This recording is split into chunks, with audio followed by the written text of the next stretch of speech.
प्यारे विद्यार्थियों, नमस्कार। जैसा कि हम पाठ जैव्स और समष्टियाँ कर रहे थे, उसमें हमने अजैविक और जैविक कारकों के बारे में बताया था। उसका जो महत्वपूर्ण एक बिंदु और रह गया था वो है समष्टियों के बीच पारस्परिक अंतःक्रियाएं। क्योंकि जितने भी जीव समष्टि में रहते हैं उनका आपस में बीच में कोई न कोई संबंध रहता है।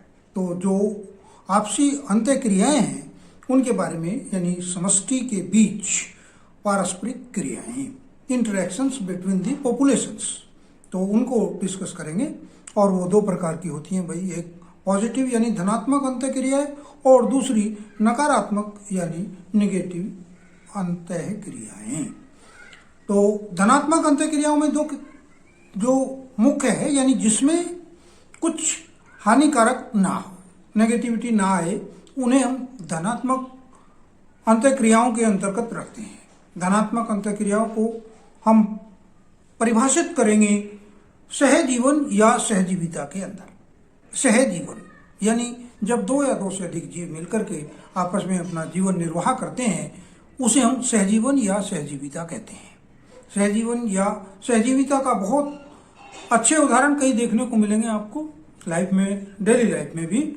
लेकिन सामान्यतः इसको यदि हम डिवाइड करें तो ये भी दो प्रकार की होती है, एक विकल्पी सहजीवन और दूसरा अविकल्पी सहजीवन। विकल्पी या फैकल्टेटिव सहजीवन या फैकल्टेटिव सिम्बायोसिस। फैकल्टेटिव सिम्बायोसिस क्या है? दो भिन्न प्रकार के जीव घनिष्ठ जीवन निर्वाह करते हैं, किंतु हमें दिखाई देता है ऐसा हो रहा है, वास्तव में ऐसा नहीं होता। इसे हम विकल्पी सहजीवन कहते हैं, फैकल्टेटिव सहजीवन कहते हैं। जैसे नीले हरे शैवाल और जो साइकस है उसकी कोरोलेट जड़ है। एक्चुअल में केवल नीले हरे शैवाल अपना लाभ लेने के लिए उन जड़ों पर पाए जाते हैं, जबकि उनका घनिष्ठ संबंध कुछ भी नहीं है। दूसरा है इसमें अविकल्पी सहजीवन, यानी एक तरह से ऑब्लिगेट सिम्बायोसिस। ऑब्लिगेट सिम्बायोसिस या अविकल्पी, इसमें उसका बिल्कुल उल्टा है, यानी एक दूसरे के जैसे वो हमें दिखाई देते हैं, घनिष्ठ हैं, तो वो वास्तव में ही एक दूसरे के घनिष्ठ होते हैं और एक दूसरे के बिना जीवन जी नहीं सकते। जैसे इसका सबसे अच्छा उदाहरण है लाइकेन या शैवाल, उन्हें हम कहते हैं लाइकेन। लाइकेन में दो जो भाग होते हैं, अंश होते हैं, वो शैवाल का और कवक का। लेकिन यदि वे अलग अलग हो जाएं तो उनका कोई वर्चस्व नहीं रहता और वो अलग अलग श्रेणी के ही हो जाते हैं, वो लाइकेन नहीं रहते। अब बात आती है कि सहजीवन और सहजीविता को हम कितने प्रकार में बांट सकते हैं। तीन मुख्य इसके भाग हैं: सहोपकारिता, म्यूटेलिज्म, सहोपकारिता, सह उपकारिता, अर्थात दो प्रजातियों के बीच ऐसा स्थायी संबंध होता है जिसमें प्रत्येक जाति को लाभ होता है। तो वो बराबर बराबर भी हो सकता है, कम ज्यादा भी हो सकता है, लेकिन दोनों जातियों को लाभ होता है। इस प्रकार के सहजीवन को हम सहोपकारिता या म्यूटेलिज्म कहते हैं। इसके अच्छे उदाहरण है लाइकेन, शैवाल और कवक का, दोनों को बराबर बराबर लाभ होता है। नीली हरी शैवाल और जो साइकस की प्रोलाभ जड़ें हैं उसमें भी दोनों को लाभ होता है। हल्का हल्का प्रोलाभ जड़ें साइकस को कम होता है, जबकि जो अपना भोजन है, जो वो नीले हरे शैवाल हैं, वो अपना भोजन वहां से पूर्णतः ले लेते हैं। तीसरा इसका अच्छा उदाहरण है फाइकस में कीट द्वारा परागण। फाइकस यानी गुल्लर उसे हम कहते हैं आम भाषा में। उसमें देखा होगा आपने, जब वो पकने के बाद फटता है तो उसमें बहुत सारे कीट निकलते हैं, तो कीट को सुरक्षित स्थान मिल जाता है अपनी जनरेशन करने का, उसको रिप्रोड्यूस करके जनरेट करने का, और उस तरह से फाइकस जो है वो पक भी जाता है, उसका परागण भी हो जाता है। तो इस तरह से ये था आपका।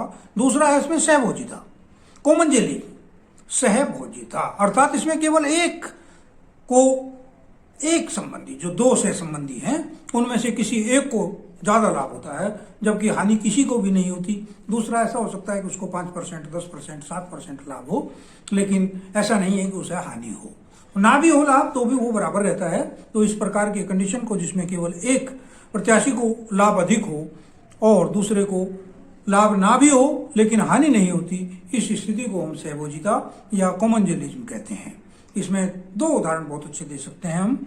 आर्किड अधिपादप पौधों के रूप में पाए जाते हैं, लेकिन वे अधिपादप के रूप में रहते हैं तो दूसरे को नुकसान नहीं करते, केवल अपना पालन पोषण करते हैं।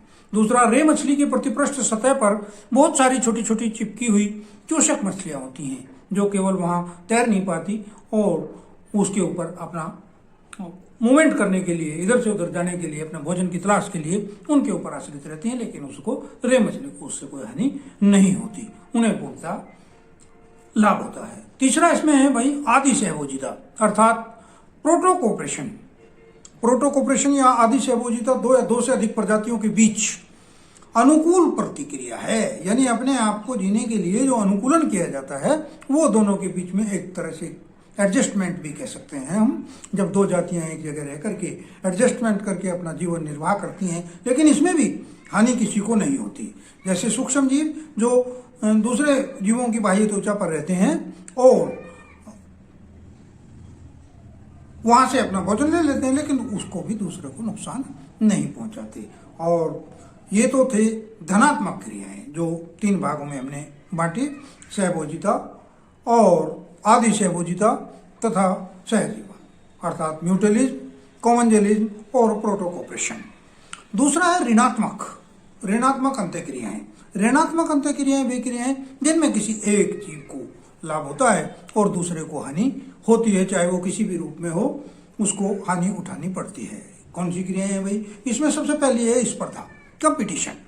आप देखते हैं जब दो जातियों के बीच में या एक ही जाति के 2 जीवों के बीच में आपस में कंपटीशन होता है तो निश्चित रूप से उसमें किसी एक को लाभ होता है, जबकि दूसरा जो है वो पिछड़ जाता है या डिफीट हो जाता है। ये भी 2 प्रकार की होती है, एक तो अंतरजातीय यानी जाति के अंदर ही एक दूसरे सदस्यों से, और दूसरा अंतराजातीय यानी दूसरी जातियों के बीच में, यानी इंटर स्पीसीज जो एक ही जाति के 2 सदस्यों के बीच में होती है और इंट्रा स्पीसीज जो 2 अलग अलग जातियों के बीच में होती है। तो इसको भी आप देख सकते हैं, आम जीवन में खूब देखने को मिलते हैं इस तरह के उदाहरण। दूसरा है इसमें विरोधी, एंटागोनिज्म। इसमें भी किसी एक सदस्य को लाभ होता है, विरोधी होते हैं, दूसरे को पूर्ण रूप से आंशिक रूप से रोक देता है, उसकी लाभ को रोक देता है, केवल अपने लाभ के लिए दूसरे के लाभ को रोक देता है। और सबसे अच्छा उदाहरण है किसानों की जो फसलें होती है उनमें जो खरपतवार उग जाते हैं, वो इसका सबसे अच्छा उदाहरण है कि वो अपने आप को पनपने के लिए जो हम फसलों को खाद्य पानी देते हैं उसको अपने अंदर अवशोषित कर लेते हैं। तीसरा इसमें है भाई परजीविता। वो विषम पोषी जीव जो अपने भोजन के लिए दूसरों पर पूर्ण रूप से आश्रित रहते हैं, पूर्ण रूप से जीवित रहते हैं, परजीवी कहलाते हैं। वे विकल्पी भी हो सकते हैं और अविकल्पी भी हो सकते हैं, बाह्य भी हो सकते हैं और आंतरिक भी हो सकते हैं। और चौथी प्रक्रिया इसमें है एमेंजेलिज्म अर्थात जहां वातावरण में एक जीव की वृद्धि को रासायनिकों की सहायता से हमें रोकना पड़ता है, यानी हानिकारक जो है उसको हम रोकते हैं। और इसका वही उदाहरण जो अभी हमने पिछले दिया है कि फसलों में जब वीड्स उगते हैं, खरपतवार उगते हैं, तो उनको रोकने के लिए हमें रासायनिक पदार्थों का प्रयोग करना पड़ता है, वीडिसाइड्स का प्रयोग करना पड़ता है। ऐसी कंडीशन को एमेंजेलिज्म कहते हैं। तो इस प्रकार से ये समष्टि और जीव का जो पाठ था हमारा पूरा हुआ, बड़ा इंपॉर्टेंट पाठ था। मैं समझता हूँ दिया तो 7 नंबर के 2 पार्ट हैं इस यूनिट में, लेकिन हो सकता है कि 10-11 नंबर तक इसी पार्ट में से आ जाए। ये बड़ा इंपॉर्टेंट पार्ट है क्योंकि अगला जो पार्ट है वो जीव और संरक्षण का, समस्या और संरक्षण का, उसको भी डिस्क्राइब करेंगे। और लेकिन आप इसकी जो 3 या 4 वीडियो हमने बनाई है, 5 वीडियो बनाई है, छोटी छोटी इसलिए बनाई है ताकि आप इसका अच्छे से अध्ययन कर सकें और उसका लाभ उठा सकें। तो आप लोग हमारे चैनल को देखिए, बने रहिए, वीडियो देखिए, लाइक कीजिए, सब्सक्राइब जिन बच्चों ने अभी तक नहीं किया है वो सब्सक्राइब कर लें, क्योंकि आने वाले समय में परीक्षाओं में आपको इसका बहुत अधिक लाभ मिलेगा। धन्यवाद।